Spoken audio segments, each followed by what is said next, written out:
12장 우리 잘 아시는 말씀인데 우리 창세기 12장 1절에서 3절에 있는 말씀 우리 같이 한 목소리로 우리 합독하도록 하겠습니다. 같이 우리 한 목소리로 읽겠습니다. 시작. 여호와께서 아브라함에게 이르시되 너는 너의 고향과 친척과 아버지의 집을 떠나 내가 네게 보여줄 땅으로 가라.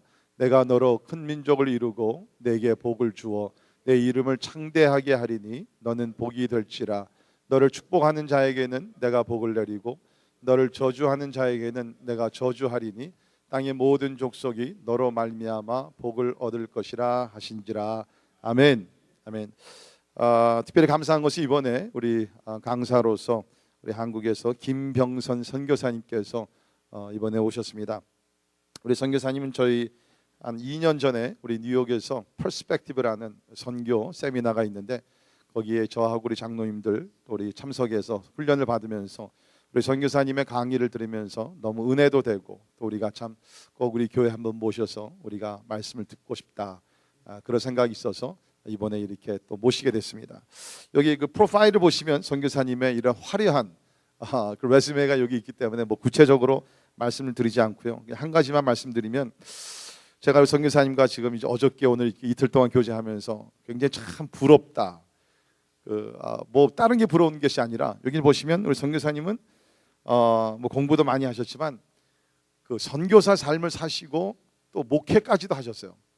예, 항상 이렇게 보게 되면 선교사님들은 목회를 한번 해보기를 원하고 또 목회자들은 선교사가 한번 돼보기를 원하는 마음이 많이 있거든요. 근데 참 우리 선교사님은 다 해보시면서 그러시면서 한 가지 분명한 것은 그러나 목회를 하든지 선교를 하든지 분명한 것은 잃어버린 영혼들, 특별히 미전도 종족을 향한 그 뜨거운 열정, 마음이 있는 것에 대해서 얼마나 제가 감사하고 또 도전이 된지 모릅니다.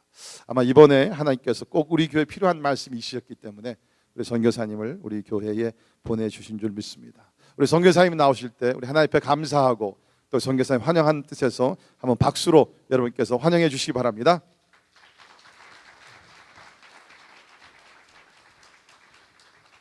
Haleluya. Selamat malam Bapak-bapak, Ibu-ibu dan saudara-saudara. 제가 인도네시아 말로 여러분들에게 저녁에 하는 인사말을 했습니다. 인도네시아 말로는 저녁에 하는 인사말은 Selamat malam 그렇습니다. 한 번만 따라하실까요? Selamat malam. 예, 아주 잘하셨습니다. 된소리만 잘하면 돼요. 까짜 빠따 이런 된소리만 잘하면 인도네시아 말 발음하는 거는 전혀 어렵지 않습니다. 예, 근데 그저 언어 배우기 힘들다 그러는 분들은 그저 인도네시아로 오시면 됩니다. 언어 배우기가 쉬운 나라니까요. 이번에 이렇게 선교 부흥회를 초청해 주셨는데 어떤 말씀을 전하는 게 가장 유익하겠나 이렇게 생각하다가 제 그저 나름대로 판단에는 오늘은 구약 성경이 말하는 세계 선교, 구약 성경 전체가 얼마나 세계 선교를 중심 주제로 다루고 있는가 하는 것을 말씀드리고요. 내일 저녁에는 신약 성경이 말하는 세계 선교, 그리고 물론 내일 새벽에는 이번 부흥회의 주제인 하나님의 영광에 대한 열정에 사로잡힌 세계를 품은 누구 우리들 자신들이 그런 사람이 되게 하려는 말씀 증거하고요. 그 다음에 주일날은 또 성경의 중심 주제에 대해서 제가 이제 말씀을 드리려고 합니다. 오늘 첫 시간인데 구약 성경이 어떤 주제를 중심으로 말씀하고 계시는가 거기에 대해서 말씀을 드리려고 합니다. 보통 사람들이 제가 보니까 우리 올레이션스 교회 교인들은 목사님에게 벌써 선교에 대한 그저 메시지도 많이 듣고 이 교회가 굉장히 선교적인 교회예요. 여러분들은 상식이 많아서 이미 뭐 많이 잘 알고 계시겠지만 보통 예수 믿는 사람들에게 구약 성경의 중심 주제가 뭡니까? 이렇게 물어보면 보통은 알고 있기를 하나님께서 이스라엘이라는 민족 공동체를 특별히 택하셔가지고 그 이스라엘 민족 공동체에게 복을 주시고 자기 백성으로 특별히 돌보시면서 인도하시고 그랬던 내용이 구약의 중심 내용이다 그렇게들 말을 합니다. 틀린 것은 아닌데요. 그렇다고 제가 점수를 주면 맞다 이렇게도 주지를 않습니다. 물론 구약의 하나님이 아브라함과 이삭과 야곱과 이스라엘 민족 공동체를 택하셨던 거 분명하고요. 그들을 돌보시면서 특별 대우를 해주셨던 것도 분명합니다. 하지만 그 내용에 대해서 왜 그러셨느냐, 그 내용을 정확히 깨닫지 못하면 이방 사람들에 대하여 구약 시대에는 마치 하나님께서 관심이 없고 이방인들은 유대인들이 생각하는 것처럼 개와 돼지와 같이 여기고 그러셨던 것처럼 착각할 수 있거든요. 그런데 구약 시대에 왜 하나님이 이스라엘을 특별히 택해 가지고 그렇게 인도하셨던가, 그 내용을 우리가 정확히 알 필요가 있다는 거죠. 오늘 본문이 창세기 12장 1절부터 3절에 하나님께서 처음 아브라함을 불러 가지고 아브라함을 가나안 땅으로 보내신 명령에 대한 내용이 나와 있습니다. 아시는 대로 오늘 창세기 12장 1절부터 3절은 아브라함이 하란에 왔을 때에 하란에서 다시 주신 말씀이지만, 사실 갈대아 우르의 에시초에 있을 때에 신약성경 사도행전 7장의 스데반의 설교에 보면은 우리 조상 아브라함이 메소포타미아에 있을 때에 하나님께서 이렇게 말씀하셨습니다 그러면서 이 말씀을 말하거든요. 그러니까 처음 갈대아 우르에서 하나님이 아브라함에게 요 창세기 12장 1절부터 3절에 있는 말씀을 주셨는데, 그래서 그때 이제 아브라함이 자기 아버지 데라와 함께 온 가족이 출발해 가지고 가나안으로 가다가 하란에 와 가지고 이제 아버지가 병들어서 거기서 죽는 거죠. 그래서 할 수 없이 거기 머물러 있다가 아버지가 돌아가신 다음에 사실은 계속 그 길을 가야 되는데 아직 안 가고 있으니까 하나님이 또 요 말씀을 다시 그때 또 주신 겁니다. 그러니까 내용은 같은 건데요. 그러니까 한마디로 하나님이 구약 시대에 아브라함을 처음 부르실 때 하셨던 말씀입니다. 그 내용을 오늘 우리 이제 같이 상고해 보겠는데요. 창세기 12장 1절부터 3절입니다. 내용이 크게 세 부분으로 구성이 됩니다. 1절에는 하나님이 아브라함에게 주시는 명령이 나와 있고요.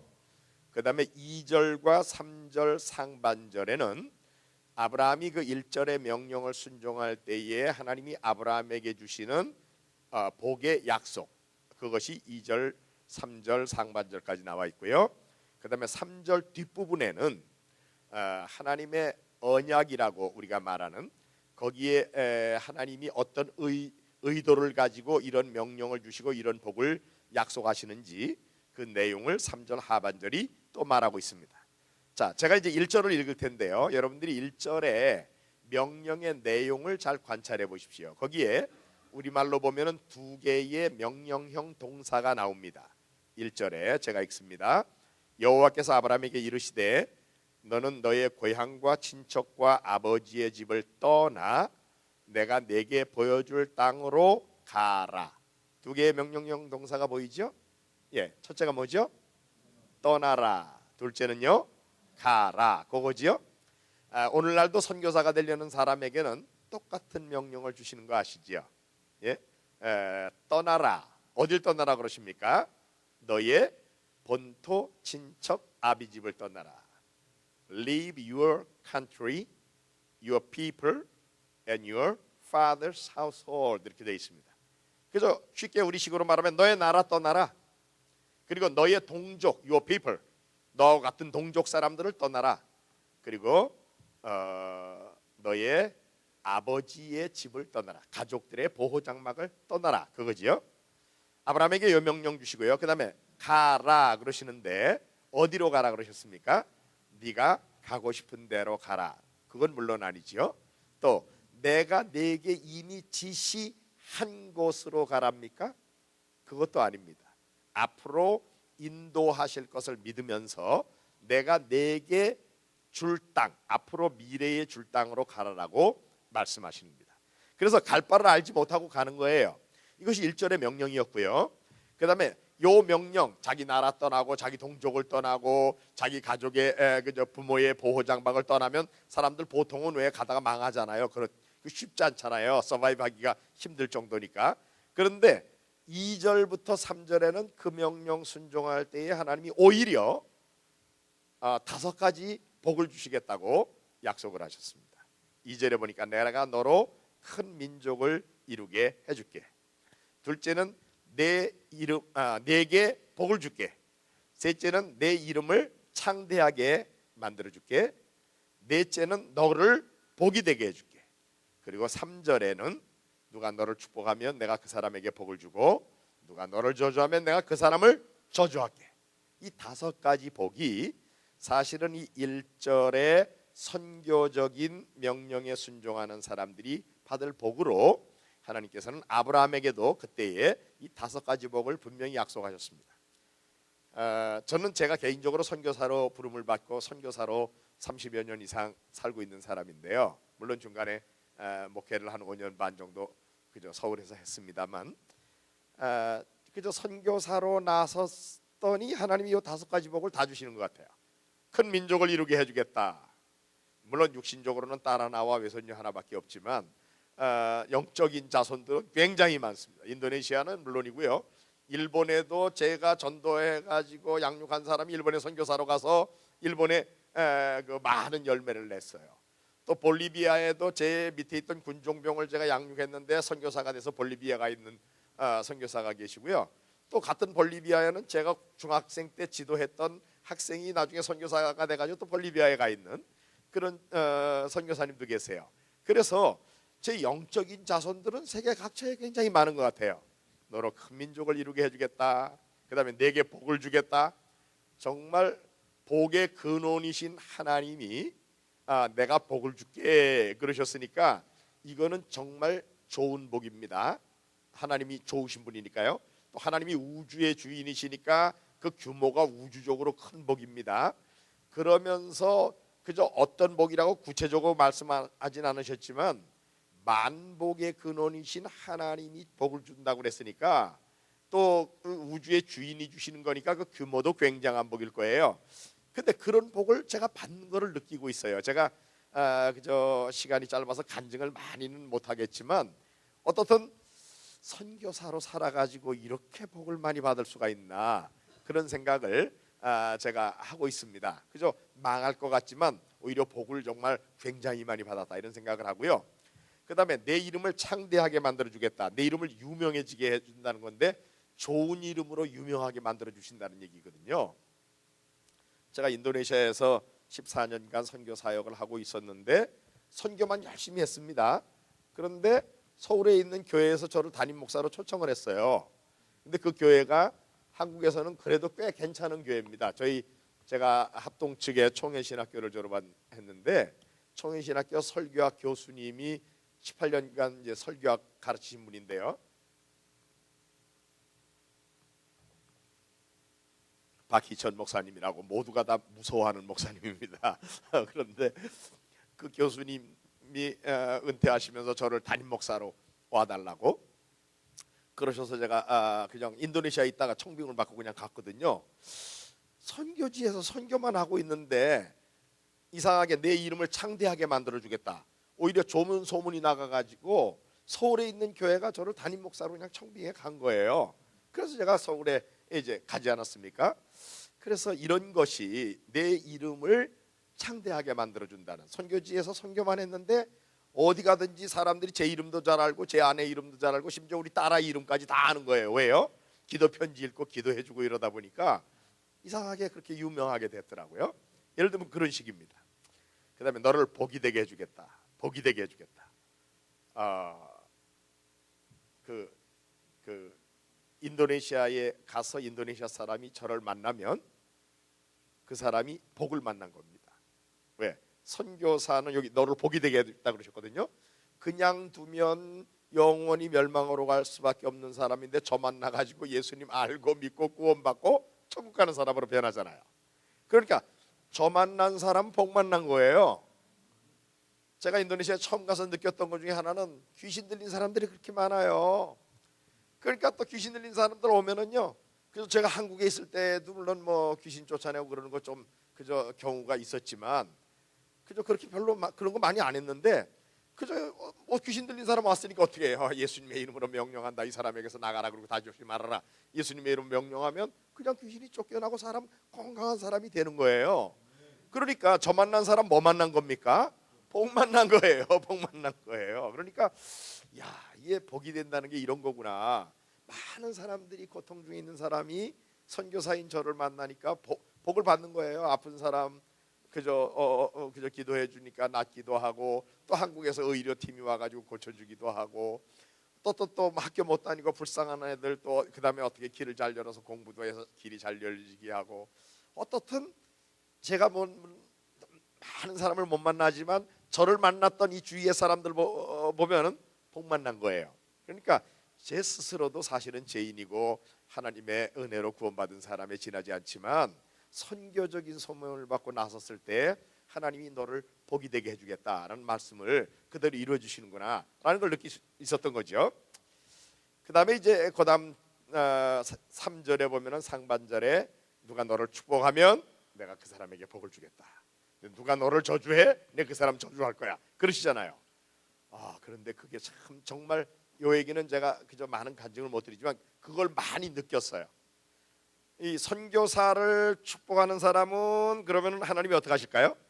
그 사람에게 복을 주시는 거죠, 이 말씀대로 하면은.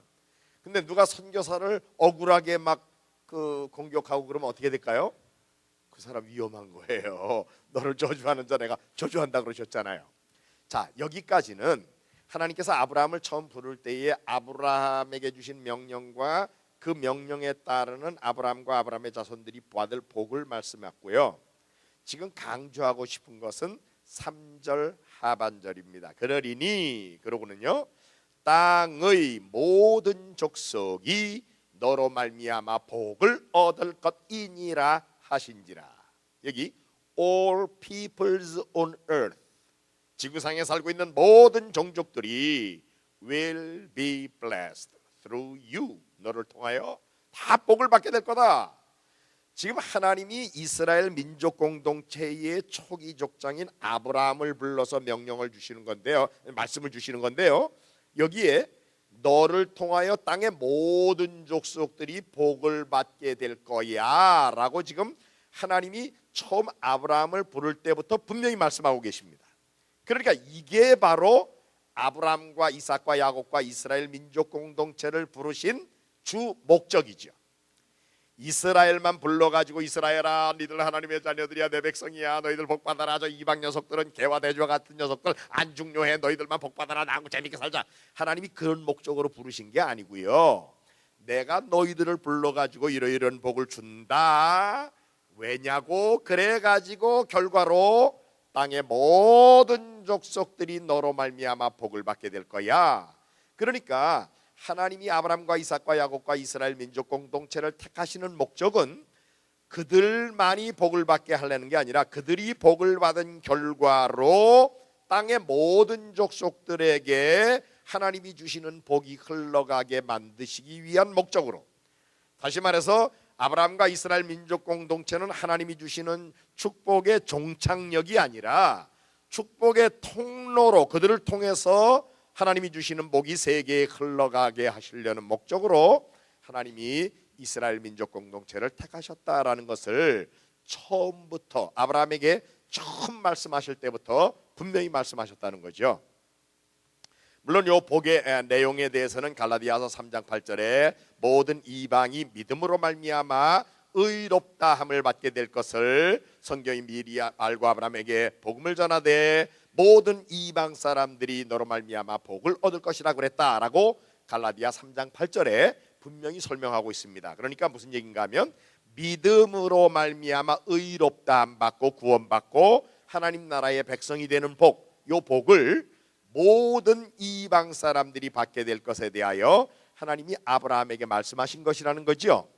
그런데 어떻든 요것이 아브라함에게 처음부터 하나님의 백성으로 부름받을 때에 하나님이 주셨던 지침이며 그 아브라함을 택한 목적이 바로 너희들만 복받는 게 아니라 세계 모든 나라 모든 종족을 복받게 하려는 거야 라는 것까지를 분명히 말씀하셨다는 거죠. 근데 하나님이 아브라함에게 한 번만 이렇게 말씀하신 게 아니고요, 우리 18장 창세기 18장 17, 18절에 가보겠습니다. 소돔과 고모라를 멸망시키는 천사를 하나님이 보내놓으시고 하나님이 홀로 아브라함 앞에 서셨습니다. 18장 17절에 보면은 하나님이 혼자 독백으로 혼자 하시는 말씀으로 이렇게 말씀하십니다. 여호와께서 이르시되 내가 하려는 것을 아브라함에게 숨기겠느냐? 지금 하나님이 하시려는 일이 뭔가 하면 저 소돔 고모라 죄가 많아가지고 그들을 이제 확 벌 주려고 그러시는 거예요. 근데 그걸 뭐 아브라함한테까지 비밀로 할 필요가 있겠냐 그 말씀이에요. 왜요? 18절에 아브라함은 강대한 나라가 되고 천하 만민은 그로 말미암아 복을 받게 될 것이 아니냐. 지금 하나님이 마음에 아브라함을 향하여 어떤 의중을 가지고 어떤 계획을 가지고 계시는지를 지금 요 말이 뽀롱을 내는 거죠. 하나님이 어떤 계획을 가지고 계십니까? 아브라함을 통해서 천하 만민을 복받게 하려고 그래 라는 하나님의 계획을 우리가 여기서 엿볼 수가 있는 거죠. 여기 all nations on earth 이렇게 되어 있습니다. 지구상에 살고 있는 모든 나라 사람들이 will be blessed through him. 그를 통하여 복을 받게 될 거야. 하나님이 지금 그런 계획을 아브라함에게 가지고 계시는 것을 볼 수 있죠. 그 다음에 22장으로 가보겠습니다. 창세기 22장에 보면은 거기에 또 특별히 저 모리아에 있는 한 산에서 그저 내 아들 독자 이삭을 제물로 바쳐라. 100살에 얻은 아들입니다. 제물로 바치라 그럽니다. 아브라함이 우직하게 그 아들을 들고 와가지고 제물로 하나님 앞에 드리려고 그러는 거예요. 하나님이 멈춰라 그러시고는 양을 따로 준비했다. 그 여호와의 일이라 그러죠. 여호와께서 예비해 주신다. 그 양으로 제사를 드리게 하시고는 22장 16절부터 보면 이번에는 하나님이 맹세까지 하시면서 말씀하십니다.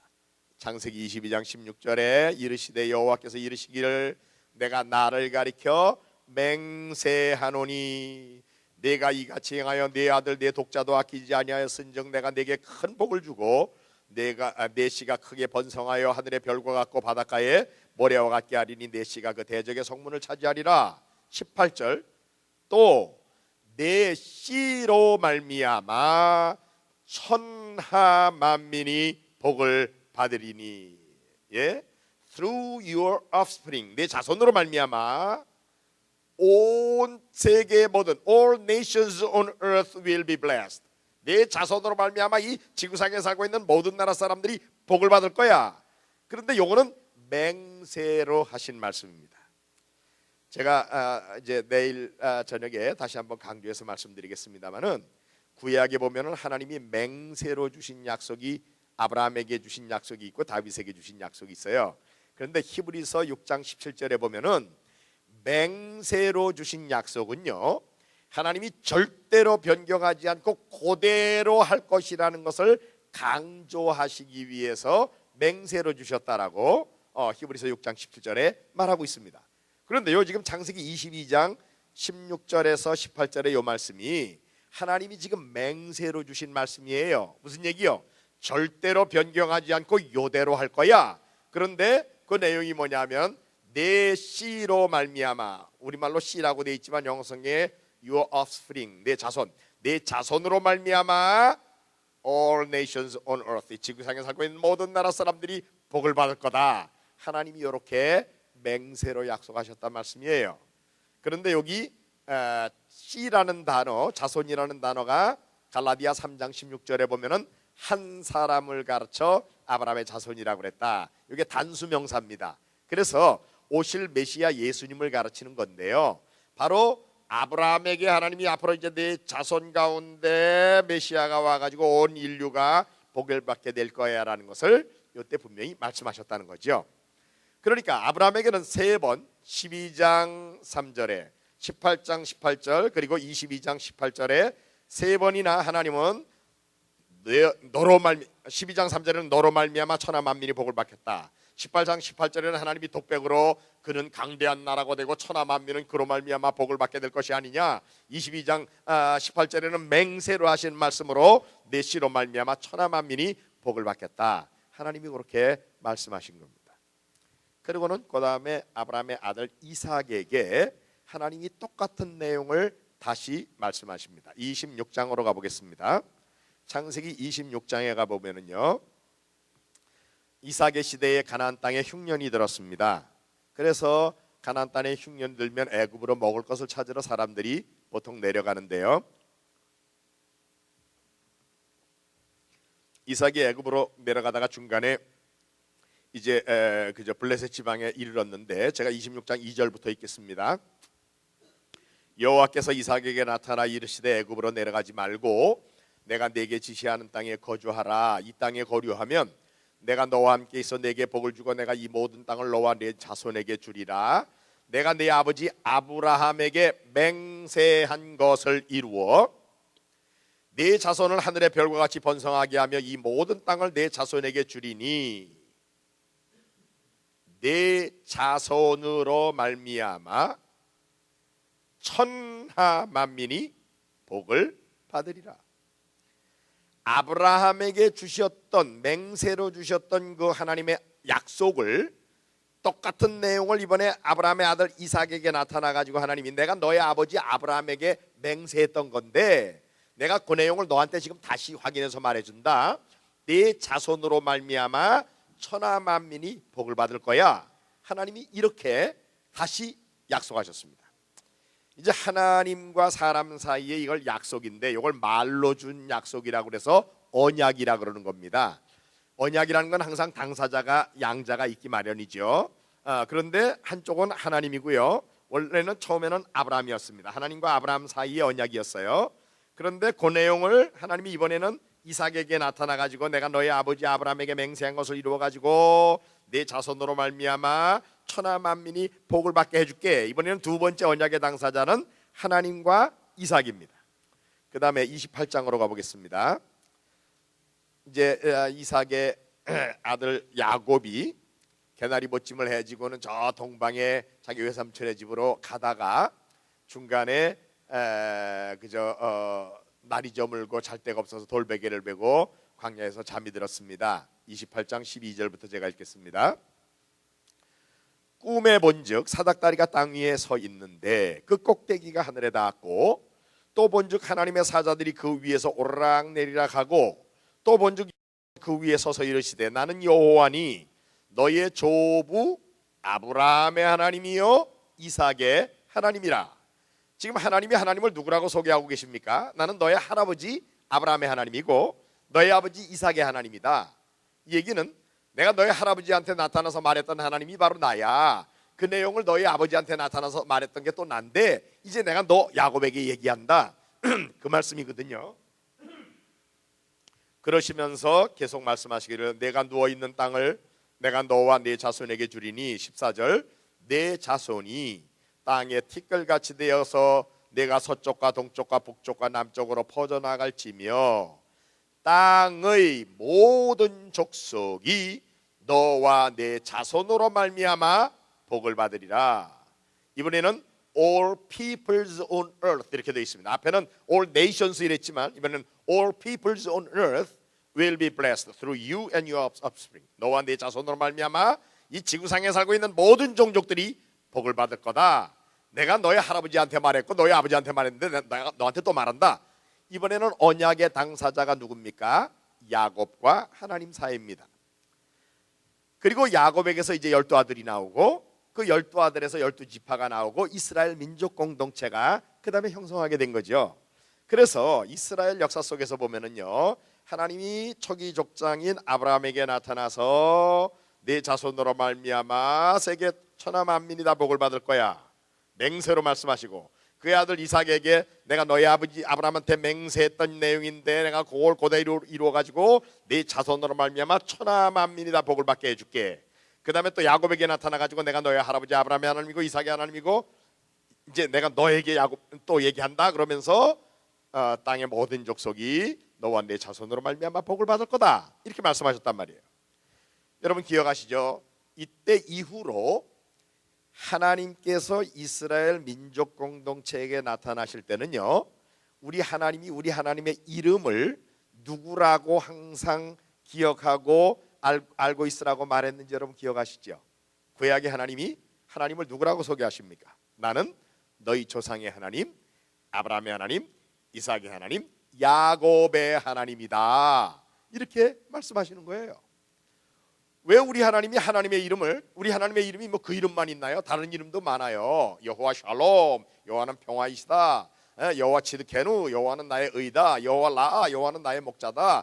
여호와 샬롬 여호와는 평강이시다. 뭐 다른 이름도 많아요. 그런데 다른 이름으로 너희가 나를 기억하지 말고 요 이름으로 나를 기억해라. 항상 이 이름이 나의 영원한 이름이야. 하나님이 그러시는 이름이 있는데 그게 바로 아브라함의 하나님, 이삭의 하나님, 야곱의 하나님이라는 이 이름이에요. 우리 출애굽기 3장에 가보겠습니다. 모세가 이드로의 양무리를 치다가 80세쯤 됐을 때에 호렙산이 있는 데를 갔는데요. 떨기나무에 불이 붙었는데 이상하게 그 나무가 쓰러지지 않고 불은 계속 타는데 그대로 나무가 청청한 거예요. 야, 이상한 장면도 있다. 이제 가까이 가봤더니 거기서 소리가 들립니다. 모세야, 모세야, 내가 선 땅은 거룩한 땅이니 네 발에서 신을 벗어라. 그래가지고 모세가 이제 신을 벗고 하니까 나는 여호와니 너희 조상의 하나님, 아브라함의 하나님, 이삭의 하나님, 야곱의 하나님이다. 그러시고는 내 백성 이스라엘의 부르짖음이 너무 심해서 내가 너를 애굽에 보낸다. 내 백성을 가서 인도해내라. 그런 얘기하시고 그 다음에 나는 여호와다, 스스로 있는 자야, 이런 얘기까지 하시고 3장 15절에 출애굽기 3장 15절에 우리 같이 읽겠습니다. 출애굽기 3장 15절 하나님이 하나님 자신을 누구라고 말하고 있는지 우리 같이 읽겠습니다. 시작. 하나님이 또 모세에게 이르시되 너는 이스라엘 자손에게 이같이 이르기를 너희 조상의 하나님 여호와 곧 아브라함의 하나님, 이삭의 하나님, 야곱의 하나님께서 나를 너희에게 보내셨다 하라. 이는 나의 영원한 이름이요 대대로 기억할 나의 칭언이라. 이는 나의 영원한 이름이다. 이름이 영원한 이름이야. 그리고 대대로 기억해야 되는 나의 칭호가 바로 이 칭호다. 대대로라는 말은요, 할아버지도 할아버지 아들, 아버지도 아들도 손자도 정손자도 대대로 하나님을 기억할 때는 이 이름으로 기억하라 그 말이에요.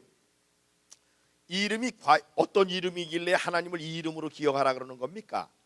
바로 이 이름이 조금 전에 제가 여러분들에게 소개했던 그 언약의 인간 쪽, 사람 쪽 당사자들의 이름을 열거한 거거든요.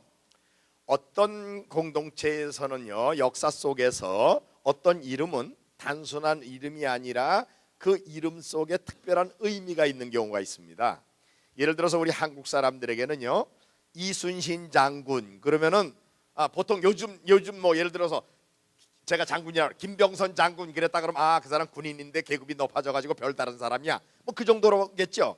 그런데 이순신 장군 그러면은 그게 그저 군인인데 별다른 사람이야, 높은 사람이야, 그 정도입니까? 아니잖아요. 이순신 장군 그러면은 임진왜란을 기억하게 돼 있고 왜적이 우리를 쳐들어왔을 때 거북선을 만들어 가지고 우리 나라를 위하여 그렇게 애국충정을 가지고 싸웠던 바로 애국충정의 상징, 뭐 그런 걸로 그 이름이 알려지는 거 아닙니까? 또 예를 들면 유관순 누나 그러면 누나니까 여자고 누나니까 나보다 나이 많은 여자야, 근데 이름이 유관순이래, 그 정도입니까? 아니잖아요. 유관순 누나 하면은 3.1 만세 독립만세 사건을 기억하고 민족의 자주권을 중요하게 여기는 그런 그 의미가 있는 이름이잖아요. 마찬가지로 지금 아브라함의 하나님, 이삭의 하나님, 야곱의 하나님이다. 이 이름으로 너희가 나를 항상 대대로 기억해야 돼. 무슨 얘기요? 지금 뭔가 의미가 있는 이름인 겁니다. 그러면 이게 무슨 의미인가를 알아보기 위해서 하나님이 아브라함한테 어떤 얘기하셨는가, 또 똑같은 내용을 이삭 할아버지한테, 야곱 할아버지한테 어떻게 얘기하셨나 보면 공통점이 뭐예요? 내 씨로 말미암아 천하 만민이 복받겠다. 예? 세계 모든 나라 모든 종족을 복받게 하려고 내가 너희 택했어 라는 것을 처음부터 말씀하셨던 그 하나님의 언약을 기억하게 만드는 이름이 바로 아브라함의 하나님, 이삭의 하나님, 야곱의 하나님이라는 이 이름이란 말이에요. 그래서 이스라엘 민족 공동체에 속한 사람은요, 이 하나님을 아브라함의 하나님, 이삭의 하나님, 야곱의 하나님이라고 기억하게 되면은 그들에게 하나님은 어떤 분인가 하면은요, 우리 이스라엘만 사랑하는 하나님이 아니라 땅의 모든 족속을 복주려는 계획을 가지고 이스라엘을 세계 모든 나라 모든 종족들을 복받게 하는데 축복의 통로로 택하신 분이야 라는 것을 기억하게 만드는, 그러니까 하나님이 이스라엘만의 하나님이 아니라 전 세계 모든 종족을 사랑하시는 하나님이다라는 것을 깨닫게 하는 이름이고요. 또 세계 모든 종족에 대해서는 보통 이스라엘 사람들이 역사 속에서 가지고 있었던 거와는 완전히 다르게 자기들만 우월하게 하나님의 백성이라고 생각하고 이방인을 개와 돼지와 같이 취급하는 그런 게 아니라 저들도 하나님이 사랑하시는 우리와 똑같이 귀한 존재들이야 라고 기억하게 만드는 이름이 또 이 이름이지요. 그리고 자기들 자신들에 대해서는 그들의 아이덴티티가 정체성이 뭐냐면 열방을 위한 축복의 도구로 택함받은 사람이야 나는, 우리는. 바로 그런 걸 기억하게 만드는 이름이 아브라함의 하나님, 이삭의 하나님, 야곱의 하나님이라는 바로 이 이름이다 그 말이죠. 그래서 구약에서는 하나님이 이스라엘 민족 공동체를 왜 택하셨느냐? 물론 택해가지고 특별히 복을 주셨습니다. 그들을 잘 인도하고 특별히 돌보셨습니다. 그 목적이 이스라엘 사람들만 복 터지게 하려고 그러신 게 아니라 그들을 복 주신 결과로 세계 모든 나라 모든 족족들을 복받게 하려는 목적으로 구약시대에 하나님이 이스라엘을 택하셨었습니다 라는 것을 분명히 보여주는 바로 그 이름이 아브라함의 하나님, 이삭의 하나님, 야곱의 하나님이라는 이 이름이다 그 말씀이에요. 존 스타트라는 우리 시대의 정말 탁월한 지도자였던, 몇 년 전 소천하셨습니다마는 로잔 언약을 초안하셨고 하셨던 그분이 1976년 얼베나 컨퍼런스에서 선교대회에서 성경 강해를 하시면서 창세기 12장 1절부터 3절의 이 본문을 가지고 그분이 바로 이 특별히 3절 하반절에 땅의 모든 족속이 너로 말미암아 복을 얻을 것이니라, 바로 이 부분에서 이 신구약 성경 전체가 하나님의 의도를 담고 있는 영감된 하나님의 말씀의 모음인데, 그 성경 전체의 그 메인 팀, 중심 주제가 바로 하나님이 세계 모든 나라 모든 종족들에게 복을 주시는 하나님이라는 거죠. 그거를 처음으로 하나님이 선언하신 것이 아브라함에게 창세기 12장 3절에서 요때 선언하셨고요. 그래서 요것은, 요 말씀은 신구약 성경 전체의 중심 주제라는 겁니다. 그러면 보통은 왜 메인 팀을 맨 앞에다가 말할 텐데 왜 창세기 12장에 와서나 얘기했느냐? 1장부터 11장까지는 이 말씀을 세계 모든 나라 모든 종족을 내가 복 주려고 그래라는 하나님의 이 의도를 설명하기 위한 배경 설명, 예? 인류가 어떻게 지음받았고 어떻게 죄에 빠졌고 그동안의 초기 역사는 어떻게 되어와가지고 왜 이렇게 많은 종족으로 흩어져서 죄인들로 세상에 살게 됐나, 이 배경까지를 다 말한 다음에 하나님이 그렇지만 내가 세계 모든 나라 모든 종족들을 복을 주려고 그래, 그들을 구원해가지고 하나님 나라를 건설하려는 거야. 그래서 하나님이 땅의 모든 족속이 복을 받겠다라는 얘기를 창세기 12장 3절에 말하고, 그 다음부터 창세기 12장부터 창세기, 출애굽기, 레위기, 구약의 전체와 신약 요한계시록까지의 내용은 이 우주의 창조자이면서 주권자인 그 하나님이 실제로 세계 모든 나라 모든 종족들을 구체적으로 어떻게 구원해 가지고 복을 주시고 하나님 나라를 건설해 가셨는가라는 내용을, 그리고 요한계시록에서는 그것이 분명히 완성될 것에 대한 예언까지를 말하면서 성경 전체가 구성되어 있다는 거죠. 그래서 성경이 그저 단순한 단편 이야기집의 모음이 아니라 한 분 하나님의 나름대로 전체 하나님의 뜻이 담겨져 있는 그런 주제가 있는 하나님의 말씀이라는 겁니다. 특별히 그런데 그 중에 구약의 내용은 바로 세계 모든 나라 모든 종족을 복주시기 위해서 아브라함과 이삭과 야곱과 이스라엘이라는 민족 공동체를 택해서 하나님이 구체적으로 어떻게 온 인류 구원과 세계 모든 나라 사람들을 복받게 만드는 일을 구약 시대에 이루어 오셨던가 하는 내용을 말하고 있는 것이다 라는 것입니다. 자, 여기까지 이제 특별히 이스라엘 민족 공동체를 구약 시대에 하나님이 왜 택하셨었느냐라는 말씀을 드렸습니다. 자, 이스라엘 민족 공동체의 삶 중에 중요한 것 중에 하나가 또 이제 예루살렘의 성전을 건축하고 성전 중심으로 이스라엘이 가나안 땅에서 살게 된 내용인데요.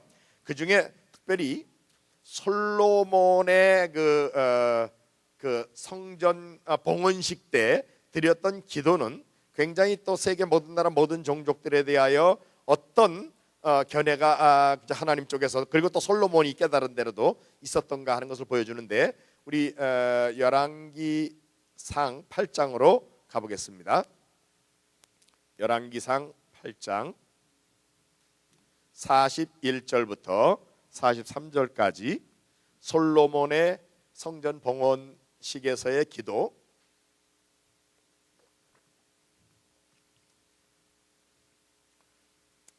열왕기상 8장 41절 솔로몬이 하나님 앞에 이렇게 기도합니다.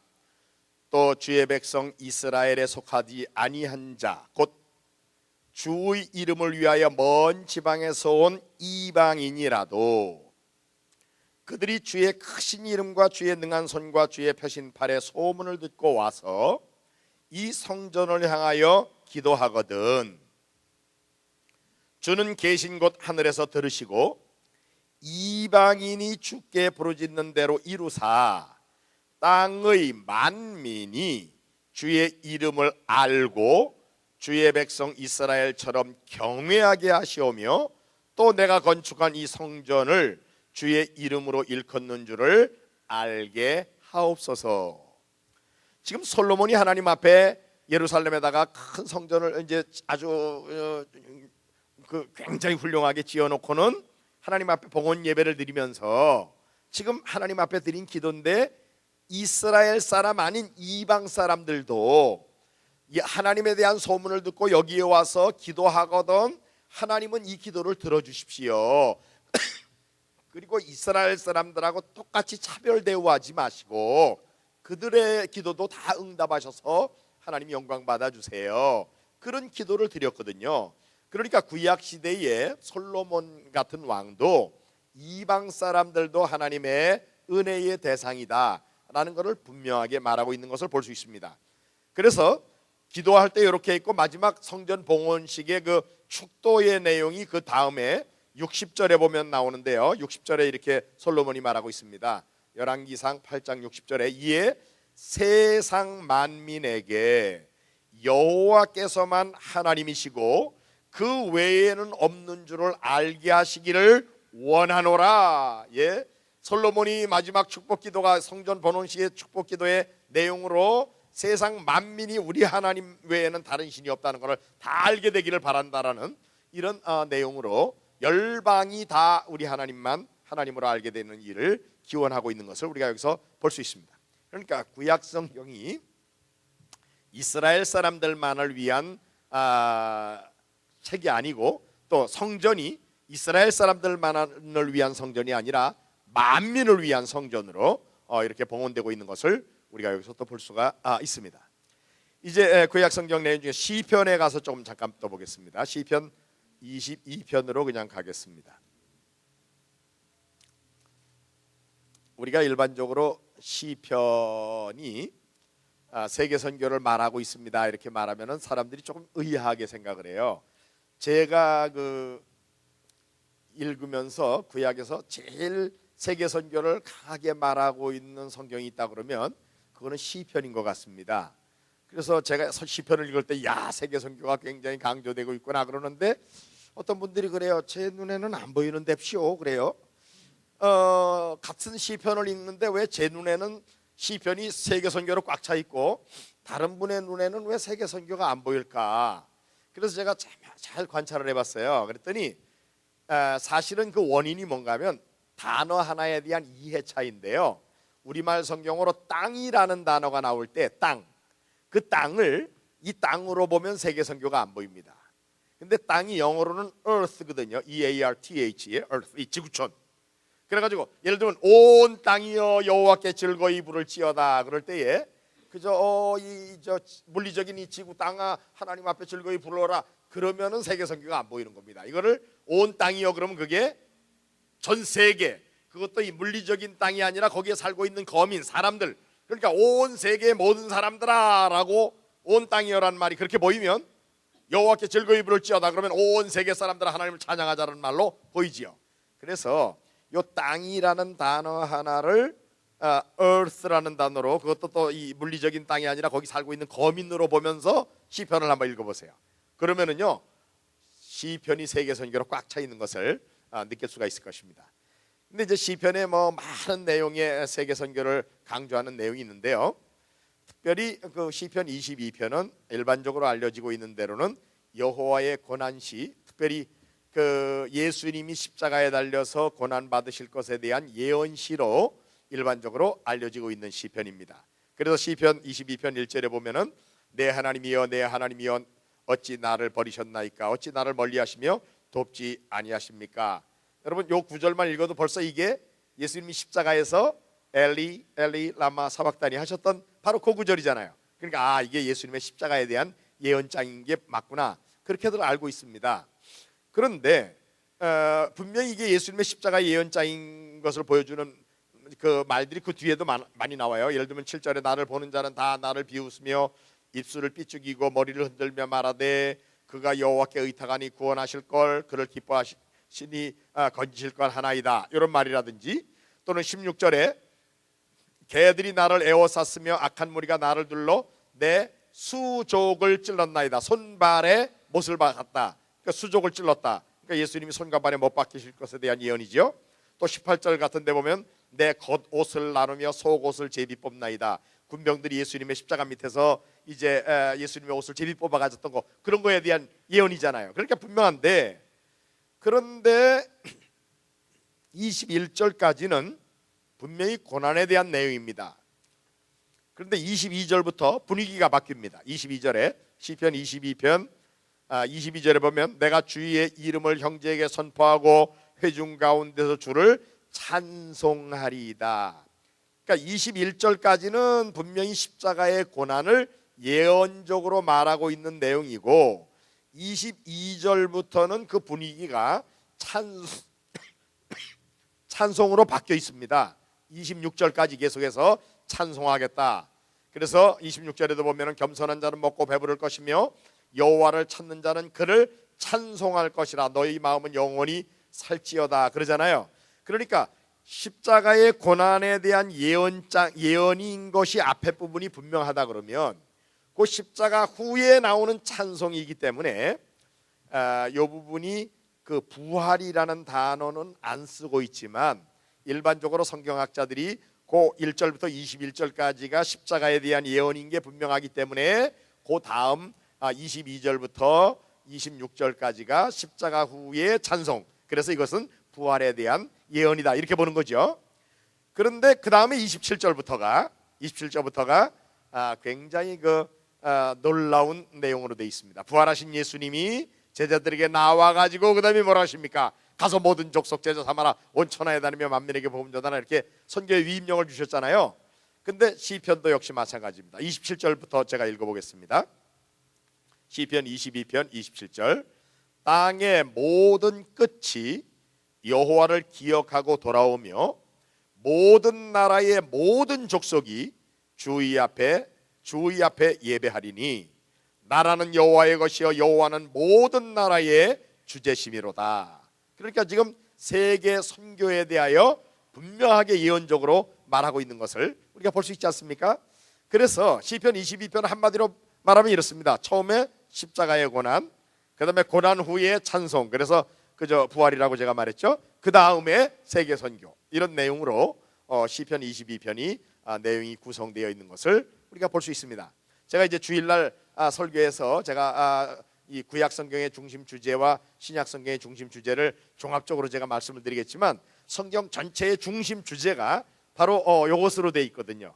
그래서 그리스도의 고난과 부활 그리고 세계 선교 이것이 성경 전체의 중심 내용인데 이 시편 22편이 그 패턴을 그대로 따라가면서 말씀하고 있는 내용입니다라는 것을 우리가 여기서 볼 수 있습니다. 시편 중에 내일 새벽에 제가 시편 67편하고 시편 108편을 특별히 다시 말씀드리겠고요. 특별히 시편 중에 왕의 시라고 하는 시편 95편부터 99편까지는 하나님을 왕으로 이제 표현하면서 찬양하는 시로 돼 있는데 그 내용 중에 시편 96편을 잠깐 같이 가서 보겠습니다. 96편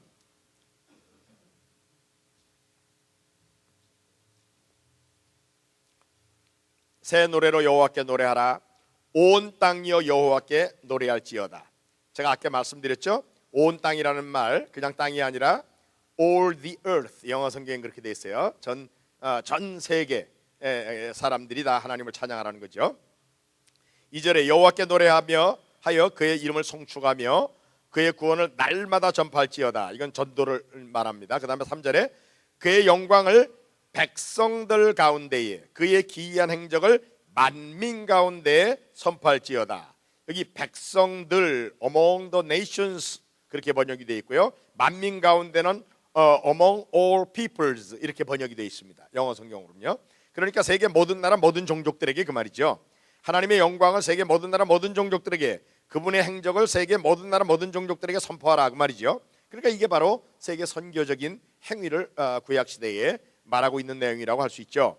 그리고 계속되는 내용은 역시 하나님께서 우주적으로 모든 나라를 통치하시고 모든 나라를 구원하시는 분이다라는 게 그 뒤에 계속되는 구절에서 나오는 겁니다. 제가 그냥 쭉 읽어보겠습니다. 4절 여호와는 위대하시니 지극히 찬양할 것이요 모든 신들보다 경외할 것이며 만국의 모든 신들은 우상들이지만 여호와께서는 하늘을 지으셨음이로다. 존귀와 위엄이 그 앞에 있으며 능력과 아름다움이 그의 성소에 있도다. 7절 만국의 족속들아 세계 모든 나라 모든 종족들아 그 말이지요.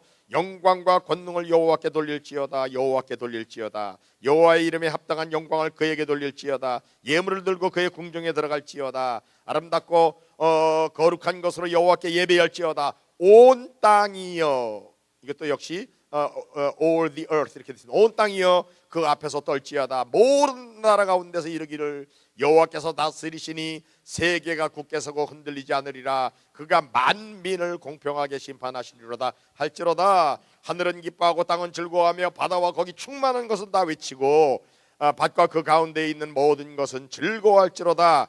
그때 숲의 모든 나무들이 여호와 앞에 즐거이 노래하리니 그가 임하시되 땅을 심판하러 임하실 것임이라.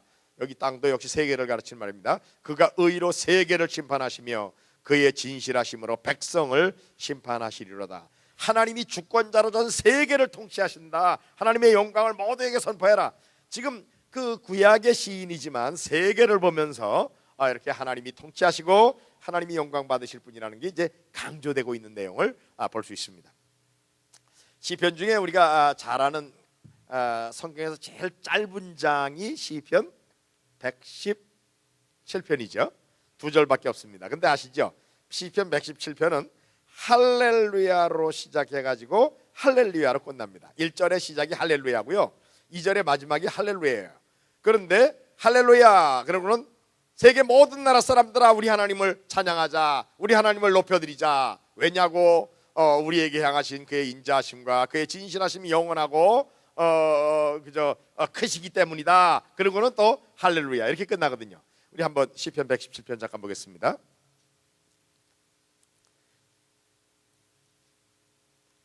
너희 모든 나라들아 우리말로 그렇게 돼요. 너희 모든 나라들아 여호와를 찬양하며. 근데 이제 히브리어 성경으로는 하나님을 찬양하라 너희 모든 나라들아 이렇게 돼 있기 때문에 할렐루야로 이제 히브리어 원어에는 그렇게 시작을 하고 있는 겁니다. 그러니까 대상은 모든 나라에게 하는 얘기죠. 그 다음에 너희 모든 백성들아 그를 찬송할지어다. 이유는 우리에게, 여기서 우리는 이스라엘 사람들만을 가르치는 게 아니라 세계 모든 나라의 모든 백성들, 모든 종족들에게 하는 얘기죠. 너희 모든 나라의 모든 종족들아 우리 하나님 같이 찬양하자. 그러면서 그 이유는 여호와의 인자하심과 여호와의 진실하심이 크고 영원하기 때문이다. 할렐루야. 이렇게 끝나고 있습니다. 그러니까 시편도 제가 그저 맛배기로 몇 편의 시만 여러분들에게 소개를 드렸지만 시편도 세계 모든 나라 모든 종족들에게 결국은 우리 하나님 같이 찬양하자. 너희들 사랑하시고 하나님이 너희들에게 인자, 우리말로 인자라는 말은 그저 영어로는 그냥 대부분 love라고 번역되어 있습니다. 그 하나님의 사랑이 너희들을 향하여 주어지고 있기 때문이다. 이렇게 말을 하고 있는 거죠. 자, 이제 선지서에 가서 또 중요한 구절을 몇 구절 보도록 하겠습니다. 이사야서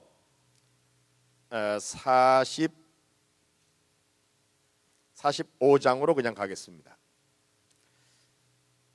그 맥이라는 그 방송 선교하시던 목사님이 이사야서를 가르쳐서 신구약 성경의 축소판이다. 그런 얘기를 하신 적이 있습니다. 무슨 얘기인가 하면 신구약 성경이 66권이잖아요. 근데 이사야서가 66장으로 되어 있습니다. 그리고 이사야서가 앞에 39장까지는 어떻게 보면 구약의 율법 같은 심판 뭐 이런 얘기가 나오다가 40장부터 시작해서 위로하라 위로하라 내 백성을 위로하라 그러면서 신약 성경의 분위기로 내용 자체가 바뀌어 있습니다. 그리고 물론 신약에 처음 세례 요한이 오고 그다음에 예수님이 오시는 것처럼 세례 요한에 대한 외치는 자의 소리여 뭐 외치라 그러면서 세례 요한에 대한 예언이 이제 나오면서 40장부터 시작이 되거든요. 그래서 3, 9, 27 구약이 39권이고 신약이 27권이 해서 66권인 것처럼 이사야서가 전체적으로 앞부분이 39장이 좀 분위기가 약간 우울하다 그러면 이제 후반부로 가면은 완전히 신약 성경을 보는 것 같은 그런 내용으로 되어 있다. 이제 그렇게 말하고 있습니다. 그런데 그래서 이 소위 그 40장 이후의 이사야서를 보면은요, 굉장히 세계 선교에 대한 내용이 굉장히 분명하고 넓게 많이 나오고 있는 것을 우리가 볼 수 있습니다. 그 중에 이제 한두 구절을 제가 좀 소개를 드려보면은요, 여기 45장 제가 21절 22절을 보겠습니다. 구약 시대에 하나님이 이방 사람들을 향하여 어떤 구원의 초청을 하고 계시는가 하는 것을 보여주는데요. 21절에 너희는 알리며 진술하고 또 함께 의논하여 보라. 이 일을 옛부터 듣게 한 자가 누구냐? 이전부터 그것을 알게 한 자가 누구냐? 나 여호와가 아니냐? 나 외에 다른 신이 없나니 나는 공의를 행하며 구원을 베푸는 하나님이라 나 외에 다른 이가 없느니라. 21절 뒷부분에 보면 하나님, 우리 하나님이 어떤 하나님이신지 그 하나님을 소개하고 있는데요. 나 외에 이런 신은 없어 그러시면서 하나님 어떤 분이냐? 공의를 행하면서도 구원을 베푸는 분이다 그 말이에요. 여러분, 이 공의라는 단어를 우리가 이해하기 위해서 우리 하나님의 성품을 잠깐 알아야 되는데요. 우리 하나님이 전지전능하신 능력으로 이 우주 만물을 창조하셨습니다. 하나님이 창조만 해놓은 게 아니라 우주를 지금도 통치하시는 주권자로 계시는 거예요. 그런데 이 하나님의 이 주권적인 통치에는 하나님의 성품이 그대로 드러날 수밖에 없습니다. 그런데 우리 하나님 어떤 하나님이시냐? 거룩하신 분이에요. 근데 우리 하나님의 거룩성이 우리같이 도덕성을 가지고 있는 피조물들에게 나타날 때는 착한 일을 하면은 하나님이 와 좋아하시면서 잘했다 그러고 상을 주시는 거예요. 그런데 죄를 지으면 하나님이 거룩한 분이기 때문에 죄를 지으면 대끼 하고 벌을 주시는 거예요. 그래서 하나님이 거룩하시기 때문에 하나님의 거룩성이 도덕성을 가진 피조물에게 나타날 때에는 착한 일하면 상 주고 나쁜 일하면 벌을 주는 것으로 나타나는데 그것을 공의라고 그러는 겁니다. 그러니까 하나님이 거룩하시기 때문에 공의로우실 수밖에 없는 거예요. 공의는 하나님의 거룩성의 나타남입니다. 근데 이건 하나님이 포기하실 수 있는 성품이 아니에요. 그러니까 하나님은 거룩하시고 사람들은 죄인이 됐기 때문에 벌을 받게 돼 있는 거예요. 그런데 우리 하나님의 또 하나의 성품이 있는데요, 그게 우리 하나님의 좋으심입니다. 좋으신 하나님이에요. 우리 하나님의 이 goodness of God, 좋으심은 우리 같은 피조물에게 나타날 때는 사랑으로 나타나요. 그래서 우리를 사랑하시는 거예요. 근데 이 사랑이라는 단어는요, 예쁜 사람, 훌륭한 사람에게 나타날 때는 사랑이라고 그래요. 그런데 비참한 사람, 불행한 사람에게 나타나는 사랑은 똑같은 내용은 사랑인데 이름이 긍휼로 바뀌어요. 긍휼. 그게 사랑이에요. 근데 하나님 좋으신 분이기 때문에 우리를 사랑하셔요. 근데 우리가 죄인이라서 멸망할 수밖에 없기 때문에 요거를 사랑이라는 단어를 긍휼이라고 그래요. 그래서 하나님의 좋으심이 사랑 또는 긍휼로 나타날 때는 이 죄인을 벌 주고 싶지 않으신 거예요. 구원하기를 원하시는 거예요. 하나님이 거룩하시기 때문에 공의로 나타나셔서 사람은 벌을 줘야 되지만 좋으신 하나님이 사랑으로 나타나서 이 죄인을 용서하고 구원하기를 원하시는 거예요. 이 둘 다 하나님이 포기하실 수 없는 하나님의 성품이에요. 그래서 하나님이 공의를 엄격하게 집행하면서도 죄인을 구원하는 방법을 하나님이 정하셨는데 그것이 바로 대신 벌 받아주는 제도입니다. 보통 신학적으로는 대속한다는 말을 하는데 그 말인데 우리가 전도할 때 대속해 주셨다 이렇게 말쓰면 사람들이 못 알아들어요. 그러니까 쉬운 말로 대신 벌 받아주는 제도. 그래야 쉽게 알아듣습니다. 여러분들 한번 저를 따라하세요. 대신 벌 받아주는 제도. 하나님이 대신 벌 받아주는 제도를 만드신 거예요. 누군가가 대신 벌 받아만 다오. 그럼 원래 벌 받아야 될 죄인을 대신 벌 받아주는 자에게 벌을 주고는 용서해 주시겠다는 거예요. 그게 바로 구약의 속죄 제사입니다. 그래서 원래는 죄를 지은 사람이 벌을 받아야 되지만, 죄를 지은 사람이 양을 한 마리 끌고 제사장 앞에 나가, 제사장님 부끄럽지만요, 내가 죄를 지었는데 하나님 앞에 벌 받을까 봐 두렵습니다. 이 문제 좀 해결해 주세요. 그러면 제사장이 그랬어요? 어떤 죄를 지었는데? 글쎄 말이죠, 내가 이런 죄를 정말 그런 죄 지었어요. 뻔뻔스럽게 그 용서해달라. 그런데 하나님 앞에 내 두려운데 어떻게 해요? 이 방법이 어쩌습니까? 그럼 할 수 없구만. 양에게 손을 얹으시오. 양에게 손을 얹고 양을 끌고 가가지고 제사장이, 너 이놈 왜 그런 죄를 지었어? 양을 죽여가지고 제사를 드리는 거예요. 원래는 이 죄인이 죽어야 되지만 양을 대신 죽여놓고는 이제 이 사람의 죄에 대한 형벌이 끝났다, 이렇게 하는 거죠. 이게 소위 속죄제사인데, 구약의 속죄제사는 어디까지나 그냥 예표지 그게 어떻게 실체가 될 수 있습니까? 사람이 지은 죄를 어떻게 양이 대신 벌을 받아요? 그 가치가 다른데, 그래서 그건 어디까지나 예표요, 그림자고요. 실제는 대신 벌 받아줄 자가 갖춰야 되는 세 가지 조건이 있습니다. 그 첫째, 대신 벌 받아주는 자는 사람이어야 한다는 겁니다. 왜? 죄를 지은 게 사람이기 때문에 대신 벌 받는 자도 사람이어야 되는 거예요. 그 다음 둘째는요, 사람은 사람이로되 자기는 벌 받을 죄가 없는 자라야 돼요. 왜? 죄의 삭시 사망이기 때문에 자기가 자기 죄 때문에 벌 받아서 죽어야 되는 사람은 다른 사람을 위해서 대신 벌 받아 죽어줄 수가 없어요. 그러니까 둘째 조건은 죄가 없는 자라야 하고요. 그 다음에 세 번째 조건은, 지금 여기 모인 분들이 이제 100명이라 그럽시다. 100명의 죄인들이 지은 사형 선고 받은 거를 대신 벌 받아서 사형 죽어주려 그러면은 몇 명이 대신 벌 받아 죽어줘야 되는 겁니까? 100명의 죄인을 위해서 100명의 죄 없는 사람이 대신 벌 받아 죽어줘야 되는 거예요. 그것도 한 번 죽을 죄에 대해서. 근데 이게 그 다음에 대신 누가 벌 받아 죽어줬는데 그 다음에 또 그런 죄를 지었다 그러면 또 다른 사람은 또 한 명 죽어야 되겠죠. 그러니까 세계의 이 많은 죄인들의 모든 죄를 대신 벌 받아주려고 그러면은 이 모든 사람들을 합쳐놓은 것 이상의 가치를 지닌 존재가 대신 벌을 받아야 되는데, 그런 존재는 우리 하나님 한 분밖에는 없는 겁니다. 한 사람이 천하보다도 귀하거든요. 근데 이 천하보다도 귀한 사람들을 다 합쳐놓은 것 이상의 가치를 지닌 존재는 우리 하나님 한 분밖에 없어요. 그래서 하나님께서 이 삼위일체의 하나님, 세 인격을 가지신 한 하나님이라는 뜻입니다. 그러니까 하나님은 한 분이시지만 하나님 속에는 세 인격체가 있어요.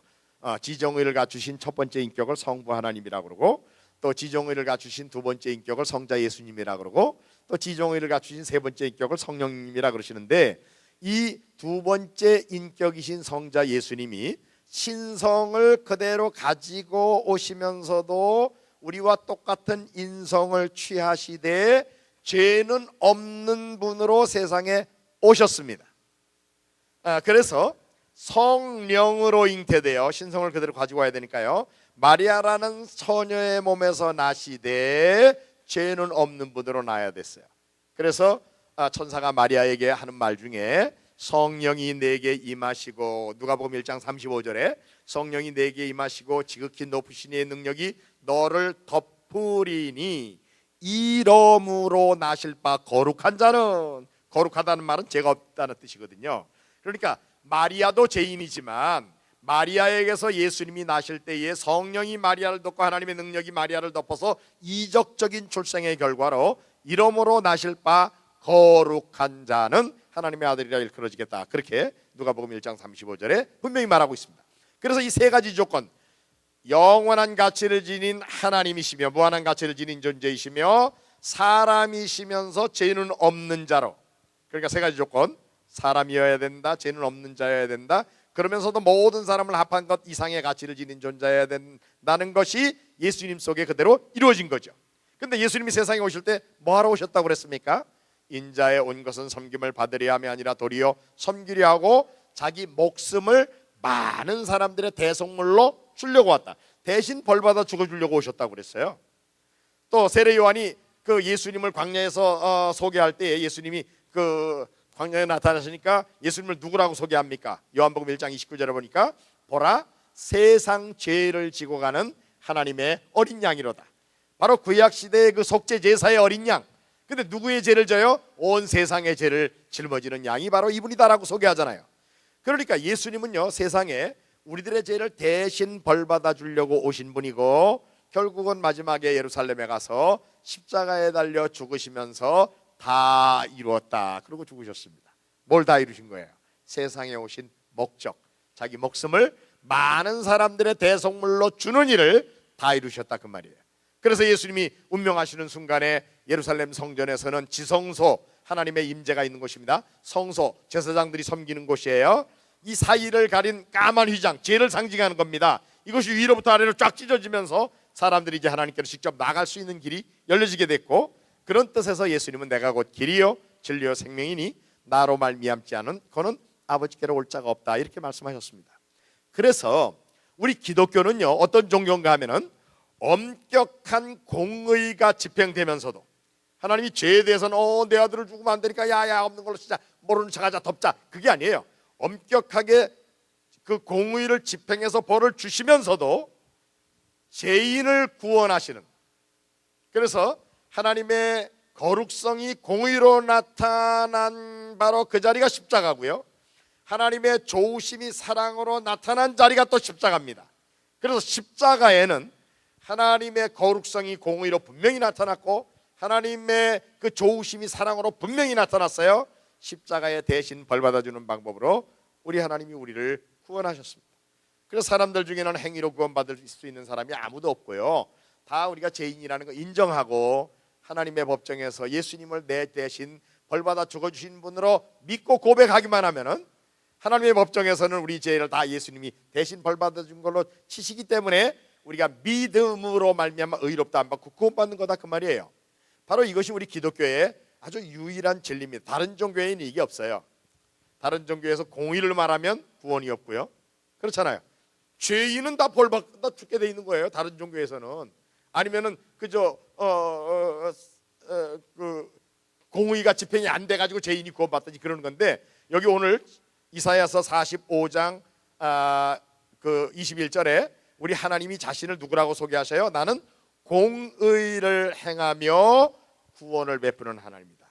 그러니까 하나님은 엄격하게 공의를 행하면서도 죄인에게 구원을 베푸는 하나님이 바로 나다라는 걸 말씀하신 거예요. 그리고는 바로 그 다음 절에 땅의 모든 끝이여 내게로 돌이켜 구원을 받으라. 나는 하나님이라 다른 이가 없느니라. 먼저 우리 개역 성경에는 땅 끝의 모든 백성아 나를 악마하라 그러면 너희가 구원을 받으리라 이렇게 말하고 있어요. 그러니까 지금 이게 주전 700년경에 이사야가 기록한 말씀인데요, 구약 시대에 하나님이 지금 이방을 향하여 주시는 분명한 구원의 초청의 말씀입니다. 구약에 땅 끝의 모든 백성아 나를 악마하라 그러면 너희 구원받을 거다. 나는 공의를 행하면서 구원을 베푸는 하나님이 바로 나야, 나밖에 없어. 그러니까 구약 시대에도 하나님이 이방을 향하여 이렇게 분명한 구원의 초청을 하고 있는 장면을 우리가 이 이사야서에서 볼 수가 있는 겁니다. 그러고는 그 다음 절 잘 보세요. 23절에 내가 나를 두고 맹세하기를 내 입에서 공의로운 말이 나갔은즉 돌아오지 아니하리니, 하나님이 분명한 하나님이 정하신 그 앞으로 이루어질 일에 대하여 말씀하셨는데, 첫째, 내게 모든 무릎이 꿇겠고 모든 혀가 맹세하리라. 하나님이 구약시대에 그렇게 말씀하셨습니다. 그러니까 모든 무릎이 내게 꿇겠다, 나 여호와께 꿇겠다. 근데 여러분 빌립보서 2장에 보면은 여러분 기억하시죠? 빌립보서 2장 제가 9절부터 읽을게요. 이러므로 하나님이 그를 지극히 높여 모든 이름 위에 뛰어난 이름을 주사 하늘에 있는 자들이나, 빌립보서 2장 10절입니다. 하늘에 있는 자들과 땅에 있는 자들과 땅 아래에 있는 자들로 모든 무릎을 예수의 이름에 꿇게 하시고, 구약에는 하나님이 모든 무릎이 내게 꿇겠다. 삼위일체 하나님의 개념에서 보면은 사실 그 구약의 모든 무릎이 내게 꿇겠다 바로 하나님이죠. 그러니까 예수님의 이름에 모든 무릎이 꿇는다는 게 그대로 신약에 이루어진 겁니다. 그 다음에요, 모든 입으로 예수 그리스도를 주로 시인하여 하나님 아버지께 영광을 돌리게 하셨느니라. 모든 이름으로 예수님을 고백하게, 주님으로 고백하게 만드신다 그 말이에요.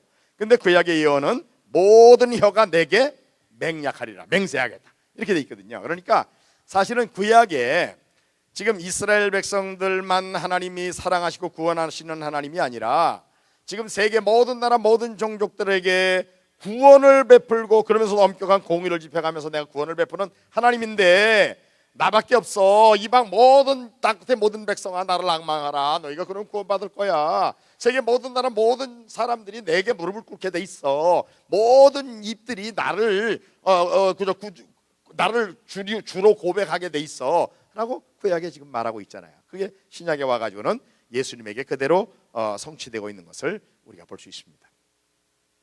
이렇게 구약 성경에 보면은 선지서들 속에서도 우리 하나님의 그 세계 모든 나라 모든 종족들을 차별 대우하지 않고 하나님께서 구원하시는 이런 예언적인 말씀들을 우리가 많이 보게 됩니다. 그래서 이사야서 그 뒤에 한 절만 더 보겠습니다. 49장 6절.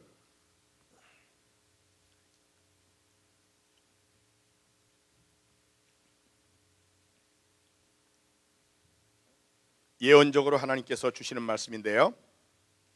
그가 이르시되 내가 나의 종이 되어 야곱의 지파들을 일으키며 이스라엘 중에 보존된 자를 돌아오게 할 것은 매우 쉬운 일이라. 이스라엘이 이제 바벨론 포로로 잡혀갔다가 나중에 회복돼 가지고 돌아오게 되는 일이 있게 될 텐데 그거는 아주 쉬운 일이라는 거예요. 하나님이 하시려는 일이 뭔가 하면 내가 또 너를 이방의 빛으로 삼아 가지고 나의 구원을 베풀어서 그것이 그 구원이 땅 끝까지 이르게 하겠다.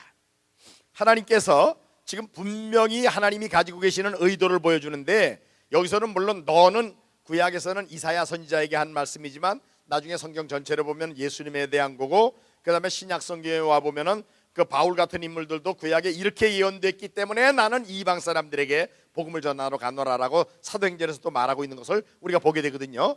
그러니까 하나님이 의도하신 이 큰 일이 뭐냐면 구약의 그 육신적 이스라엘, 민족적 이스라엘만 구원하는 게 아니라 하나님이 세계 모든 나라 모든 종족들에게 구원을 베푸시는 일을 할 거야 라는 것을 구약에 분명히 예언적으로 말씀하신 내용이다라는 것을 우리가 여기서 볼 수 있습니다. 여러분들 좀 늦었지만 조금만 시간을 좀 더 주십시오. 이사야서 맨 마지막 장으로 가겠습니다. 이사야 66장. 아까 제가 이사야서가 그 신구약 성경의 축소판이라고 그랬죠. 그러니까 이사야 66장 맨 마지막 장이면은 성경으로 하면은 뭐쯤 됩니까? 요한계시록쯤 되는 겁니다. 18절부터 제가 보겠습니다. 놀라운 일은요, 말세에 마지막 때에 열방을 세계 선교의 도구로 사용하실 하나님, 이게 예언돼 있어요. 여기에 열방을 세계 선교의 도구로 사용하실 하나님.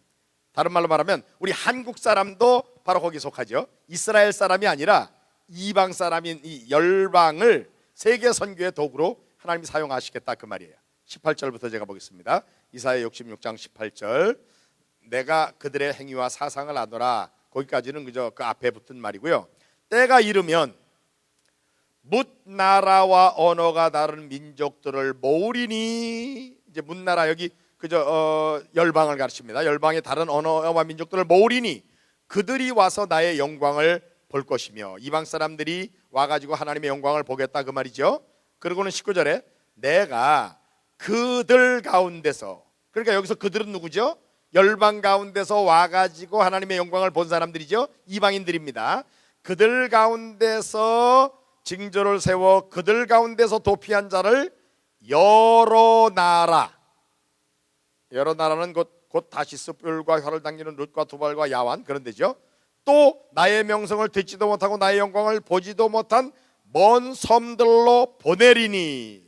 그러니까 단순화해서 읽으면 이렇습니다. 내가 그들 가운데서 도피한 자들을 여러 나라와 또 나의 영광을 보지도 못한 먼 섬들로 보내리니 그들이 나의 영광을 문 나라에 전파하리라. 그러니까 이게 지금 우리말로 번역할 때 그냥 중간에 껴든 말이 많아가지고 복잡해서 사람들이 잘 이해가 안 되는 말인데 쉽게 단순화해서 설명하면 이렇습니다. 하나님이 마지막 때에 열방 가운데 사람들에게 하나님의 영광을 보여주겠다. 그래가지고 그들 가운데서 또 다른 데로 섬과 각 나라로 그들을 보내가지고 나의 영광을 그들에게 선포하게 하겠다, 그 얘기예요. 그래가지고 그들이 그 20절 중간에 보면 그들이 너희 모든 형제를 문 나라에서 나의 성산 예루살렘과 말과 소래와 겨자가 노새와 낙타에 태워다가 여호와께 예물로 드리겠다. 그래가지고 나는 그 가운데서, 이방 사람들 가운데서 그 말이죠, 택하여 제사장과 레인을 삼으리라. 그러니까 한마디로 열방 가운데서 하나님의 영광을 보게 만드시고 하나님의 영광을 본 자들을 또 다른 열방으로 보내가지고 그들을 하나님께로 인도하는 일을 하나님이 하시겠다. 그래서 한마디로 요점 정리하면 열방을 세계 선교의 도구로 사용하실 하나님에 대한 예언이 분명하게 여기 나와 있는 거죠. 그리고는 이제 나머지 선지서에 나온 말들을 보면은 여러분들이 다 아는 내용이니까 제가 그저 몇 구절을 이렇게 말씀드리면 여러분들 성경 말씀이니까 믿으면 아멘 하시면 되는 겁니다. 대저 물이 바다 덮음같이 여호와의 영광을 인정하는 것이 세상에 가득하리라. 아멘. 예, 성경에 분명히 있습니다. 하박국서 2장 14절이죠. 마지막 말라기서의 맨 마지막 성경이죠. 말라기서 1장 11절 외우고 싶죠? 111 911이 아니라 1장 11절 만군의 여호와가 이르노라. 해 뜨는 곳에서부터 해 지는 곳까지의 모든 이방 민족 중에서 내 이름이 크게 될 것이라. 아멘. 예, 지금 말씀하시는 분이 누구예요? 만군의 여호와가 이르노라. 예, 어디서부터? 해 뜨는 데서부터 해 지는 곳까지의 모든 이방 민족 중에서 내 이름이 크게 될 것이라. 아멘. 저들이 깨끗한 예물을 가지고 나와 내게 경배하게 되리니 이는 내 이름이 이방 민족 중에서 크게 될 것임이니라.